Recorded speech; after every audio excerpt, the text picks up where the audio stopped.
A contribuição da filosofia para o estudo sobre as religiões, esse é o tema do Religar de hoje. Estou aqui conversando com o professor Dave Redson, do Programa de Pós-Graduação em Ciências das Religiões da Universidade Federal da Paraíba. Professor Dave, no primeiro bloco você explicava qual que é a contribuição da filosofia. Nós falamos ao final de alguns filósofos que se aproximaram de outras tradições, como filósofos de tradição europeia, se aproximando de filosofias orientais. É possível para um ocidental compreender, assim, não vou dizer plenamente, mas algo que deixe isso como uma sugestão, uma outra cultura tão diversa? É um dos grandes problemas e um dos grandes desafios, porque nós estamos falando de toda uma espiritualidade que é nascedora em países onde a religião é um momento muito importante da vida, da família, da sociedade. Então, quando o Ocidente ou o pensamento ocidental tenta se aproximar do pensamento oriental, inicialmente nós temos grandes barreiras. Uma dessas grandes barreiras, nós poderíamos dizer que são as religiões que predominam no Ocidente, que tentam se constituir como as únicas e as verdadeiras.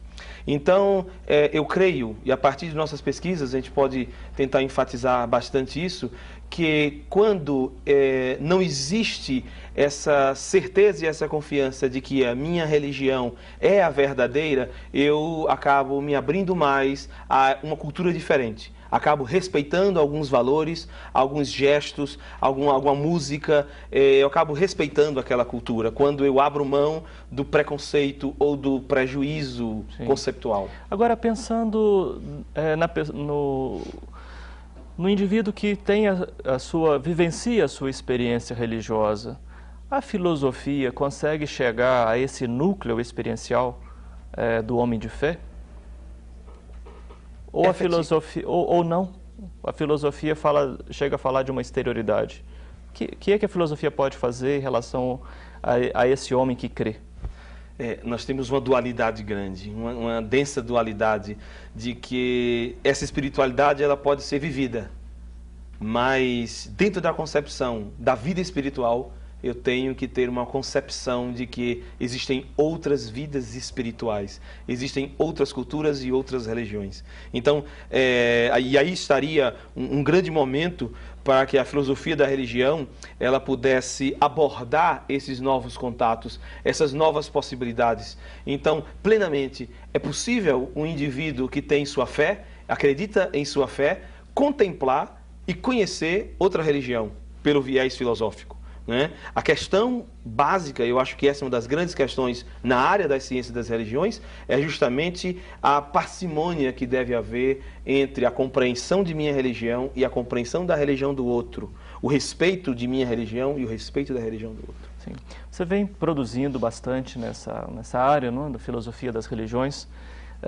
Um dos mais recentes lançamentos é esse 10 lições sobre Hegel.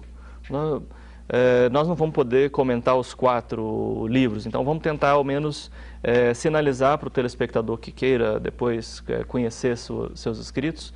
Nessa obra, qual que é a contribuição para a filosofia da religião, por exemplo?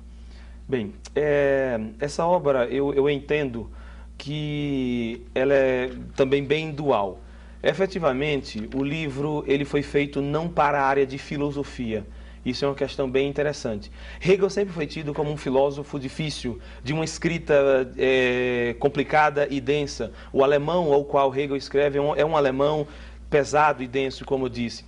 Então, a perspectiva é que o livro fosse composto de 10 lições básicas sobre os 10 momentos que nós conseguimos destacar mais importantes do pensamento do Hegel, que seria a filosofia da religião, a fenomenologia do espírito, a ciência da lógica, a filosofia do direito e outros elementos, para que estudantes de graduação e pós-graduação de outros cursos, como história, sociologia, psicologia, o próprio curso de graduação de ciência das religiões, do direito, pudessem compreender Hegel. Sim. que pudessem ter uma oportunidade de esquecer os livros já clássicos que colocam Hegel como um filósofo denso e complicado, então eu não vou lê-lo, e escrever numa linguagem mais fácil para quem não é da filosofia. Então, basicamente, a ideia era essa. Não fugir do pensamento originário do Hegel, mas apresentá-lo para estudantes que não têm uma intimidade com os conceitos filosóficos. No caso da filosofia da religião, é a 9ª lição. A 9ª lição sobre filosofia da religião. Você escreve aqui sobre o pensamento filosófico pessimista. Esse livro, inclusive, eu já tive a oportunidade de trabalhar, né, com ele aqui também na PUC Minas, com nossos alunos, e você recorre muito a esse pensamento. Apesar desses 10 lições sobre Hegel, você escreve mais sobre essa crítica ao pensamento hegeliano, né?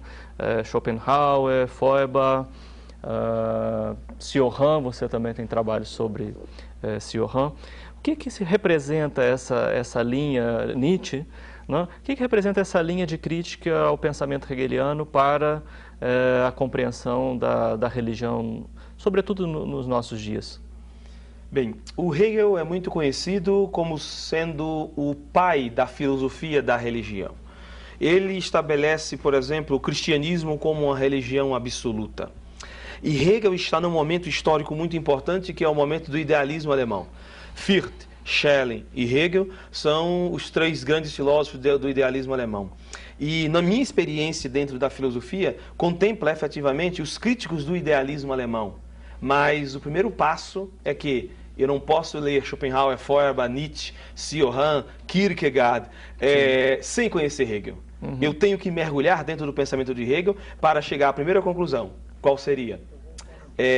Que estes filósofos, ao criticarem o pensamento de Hegel, tinham razão ou não. Sim. No caso, então, esses autores, quando discutem com o cristianismo, estão discutindo com a concepção de cristianismo de Hegel? É interessante essa pergunta, muito interessante.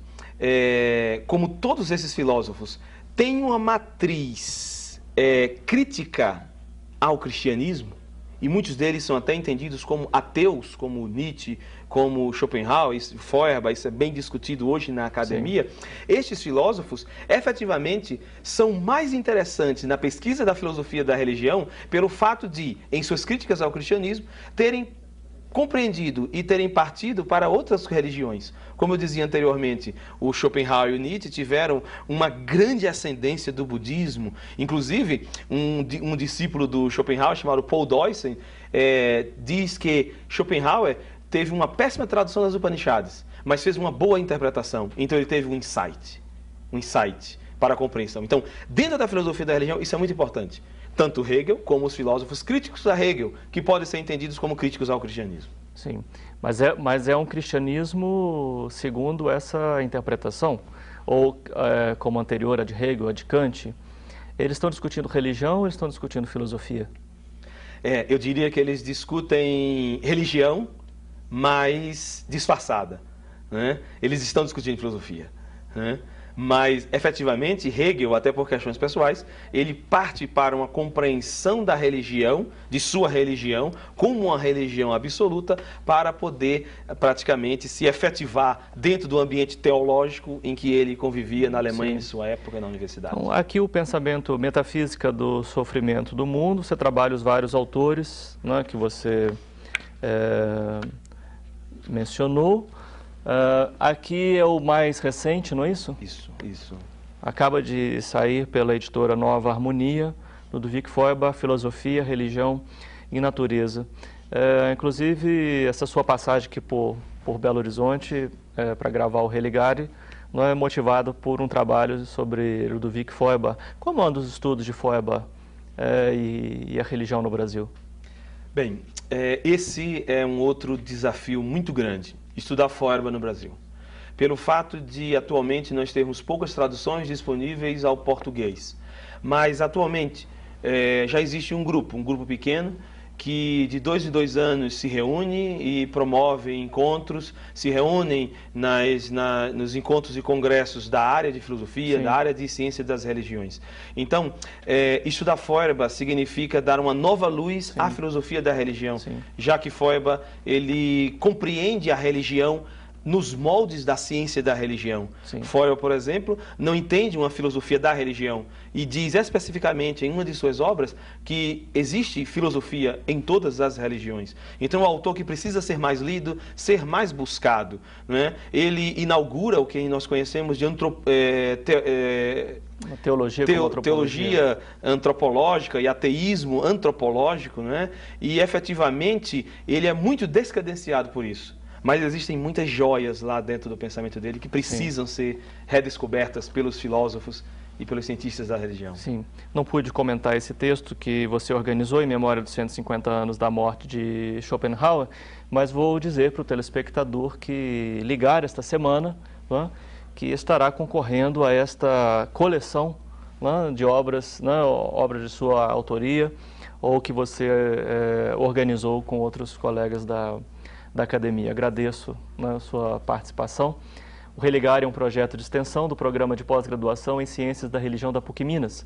Para saber mais sobre nossos cursos de especialização e mestrado, acesse pucminas.br/ppgcr. O Religar de hoje fica por aqui, mas você pode rever essa entrevista acessando tvhorizonte.com.br/religare. Obrigado pela sua companhia, um abraço muito cordial e até a próxima semana com o novo Religare, Conhecimento e Religião.